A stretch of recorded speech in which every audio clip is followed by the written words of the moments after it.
So almost a year after Contamination was done, it came time to do another video because I was then taking intermediate video production.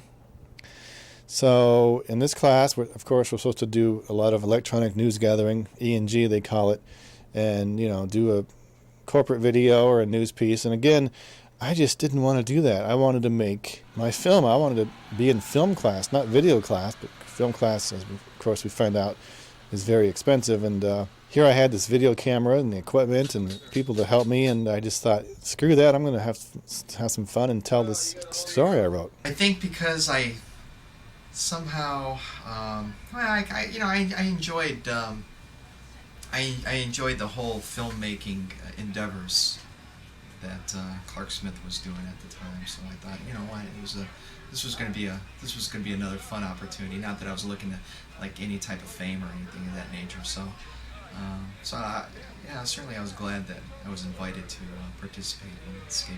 All right. I can't say all right. Hey, Dan. That was fun. That was that lip.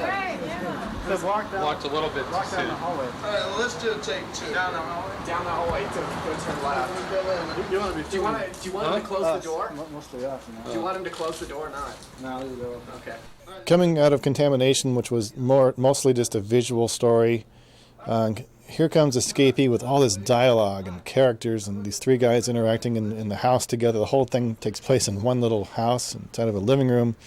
So it was a big change. It was a big challenge. It actually probably bit off more than I could chew because these were actors that, weren't actors. They didn't memorize their lines and they weren't able to. I mean, of course they can't because they're not actors. They're just friends of mine. But I wrote it and I wanted to make a scary, suspenseful thriller out of it. I mean, even though it's a little bit laughable and the acting is sort of campy, that's to be expected from a bunch of amateurs. And we were only I don't know how old we were, 22 or years old or 21. My character, the unsung hero. Yeah, unfortunately I fall victim and wind up receiving the same fate as pretty much everybody else who fell under the wrath of the suspect in this particular case. Green James? Yeah, James, you must be Matt. He told me about you. You don't shake the hand or try to do the introduction deal? That's a good idea. Well, let me ask you this. If you came to visit your buddy from 10 years ago and you met his roommate, wouldn't you shake his hand? I remember I had to tell my teacher, because we had to explain what we were going to do, and I told my teacher ahead of time, I'm going to do some sort of America's Most Wanted little piece about escaped convicts and maybe go to the prison and interview. I had to concoct this whole thing so he would approve it. One of the things that inspired the video was a couple of friends of mine named Beth Truman and Beth Eastburn. Beth Truman, of course, is the one from a couple other movies, not this one, but they used to go out and party with other friends and meet guys and hang out with them. And I thought, you guys are crazy. What if you find some crazy person that comes in and wants to rape you guys? They just didn't care. They were so careless. And I thought, well, I'm going to write a story about a couple of careless teenagers, roommates that will invite just about anyone in and befriend them. You don't know who they are. So it was a very paranoid kind of a story. It could actually easily be a play. It was very much like a play, with one little set location. Oh, wait, I can't do it. I was going to prompt you. You should have just stood there. I had no idea. I remember towards the end, Homer got really drunk and really unruly, and we were just so exhausted, and we were towards the end of the 3-week shoot, whatever it was, back in '88, and he was pissing off Serge. And true to Hollywood story, isn't it? Certainly, there's probably some little underlying animosity. I wasn't a big beer drinker, so I didn't gel with people too much when they were fully intoxicated. So, but I'm sure if we had the opportunity to reunite today, I'm sure it would be fun. Silly Homer, he was just a piece of work that night, and it really shows. You can tell he was trashed, and it was a little bit scary to be honest. Bro, piece of ass to you tonight. Here we go. Yeah. I'll kill one of ya. The actors were rarely together in Escapee, and I think it really shows. I think it's got a lot of problems with continuity, and it just doesn't flow. It's one of the worst flowing movies I think I've made in terms of continuity and you know, a lot of times actors aren't looking at themselves, aren't looking at the other actor, they're looking at the wall and vice versa. So they never really got to do any kind of interacting with each other. And so I look at it really as a step down from Contamination. It's not as good, not as tight a film. However, it was the first time working with Tom, and I found out what a find he was. He was great to work with and always there for me when I needed him. Oh, Tom was a great guy. Very easygoing, and you know, Tom was just, you know, somebody who was just there to pretty much to just gel with the team, just be part of the endeavor. You know, I've been re-editing Escapee lately, and I'm looking at all the raw footage, and I can really see Tom trying to do a great job, trying to take it serious, and he's the kind of actor I wanted to work with again. You know, he really was very serious. He didn't screw around ever. Give me that bat. What are you going to do with that thing? That's all. I don't know if that's any good. I'm terrified. Likes it. I'm gonna call the cops, man. Where should we be? Right about here is where I'm actually going to start turning the corner, and then you should be. Give me that bat when I'm turning. Maybe you should be a little closer towards the corner, and I should be walking up to you. All right. Yeah. How about that? What? Like Instead of us this. both walking backwards, because see, trying to coordinate that takes too long. And In Escapee, my favorite scene. Yeah, my favorite scene is basically where myself and Tom actually get together and we conspire how we're going to get rid of this guy, actually how we're going to wind up whacking this guy, and you know, subsequently it turns against us, and we're the ones that wind up getting whacked. So.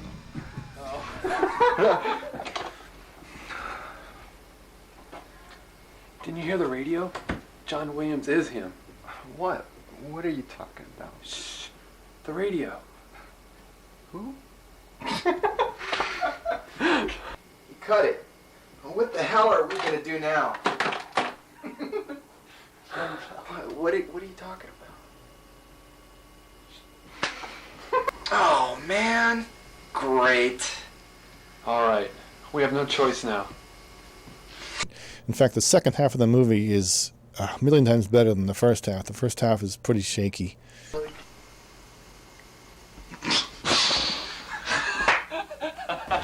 In 1988, you were in a movie that we made for the U of A called Escapee.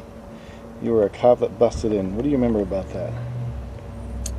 Hardly anything other than I didn't really want to do it. I was not very comfortable with the whole thing, but after much begging and pleading, I was convinced to go ahead with it. Freeze! Okay. You're smiling. I was smiling. All I remember was having to dress up in my police uniform and carry a gun and supposedly be walking around in a house and searching for the suspect, I guess. So you're confused now. That's a different movie. That's a different movie. In that movie, you were not dressed up. You were only dressed up when you just did the brief burst in the door and said, freeze. What movie was that? What we're trying to talk about is Escapee. What movie was the one where I was dressed up as a cop? It was just an exercise. It wasn't even a title. Ah, okay. Escapee. I remember nothing about Escapee then. You remember bursting in going, freeze, police? No, You don't remember that? no. Oh, I should show it to you. Pete's got it somewhere. You don't remember being a cop and bursting in and saying, Without a uniform? with a uniform, you burst in the front. There was on Meredith, the street on Meredith, the house on Meredith. Near Ina. I don't remember. Well, let's move on to Arizona Smith then. Tell us about Arizona Smith. Hey, now. Interestingly enough, after Andy was in Contamination, he really wanted to be in this movie. He wanted to be the escapee, and I just said, you know, a guy in prison isn't going to have long hair. Don't they usually shave all their hair off? So, and then he actually thought of Homer, and Homer was perfect. He just had the look and the attitude, and he wanted to do it, and he was anxious to do it. But Andy, you know, loved acting, and he wanted to be in it somehow. He told me that he thought I should have it where there's two escapees, kind of buddies who escaped from prison, you know, dug out of a hole or something, whatever, and go through. I just didn't think that was going to work. I didn't see it that way. bang, bang. That's just come out. Another interesting thing about Escapee is that I originally written it to have a happy ending where the two guys kill or arrest somehow the escapee. But it was Andy and my mom who came up with an idea that make it a trick ending and make it dark and not so happy. And I think it gives it a real edge and a real, makes you think at the end about being a little bit more careful who you invite in your house. My husband at the time, who's now deceased, we both took great joy in Clark's ability and talent, and we loved participating in every one of his movies, whether we were in them or not. And still to this day, my husband is deceased, but I'm sure that he knows that Clark is still making movies, and probably always will be. And we supported him and enjoyed every single minute of it. It was a thoroughly embarrassing situation to watch myself on film and my lack of acting skills, but I think ultimately, the whole endeavor proved to be probably something that transcended into my professional career later. So it was a worthwhile experience. Yeah, Adrian! Adrian! Okay, countdown, please. Ready? We're ready. 5, 4, 3, 2, 1.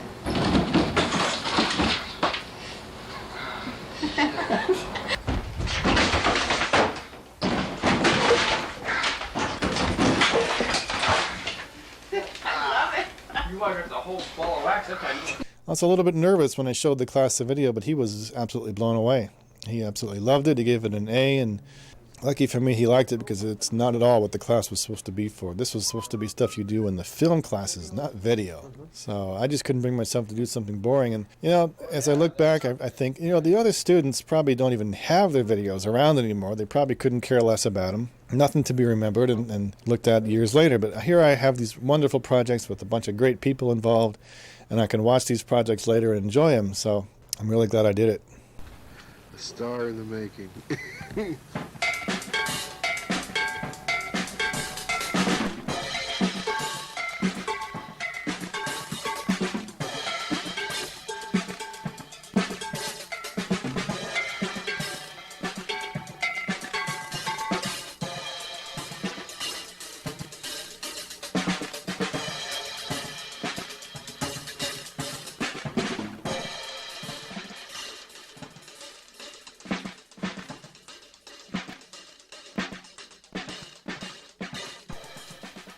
It's time to die, fellas.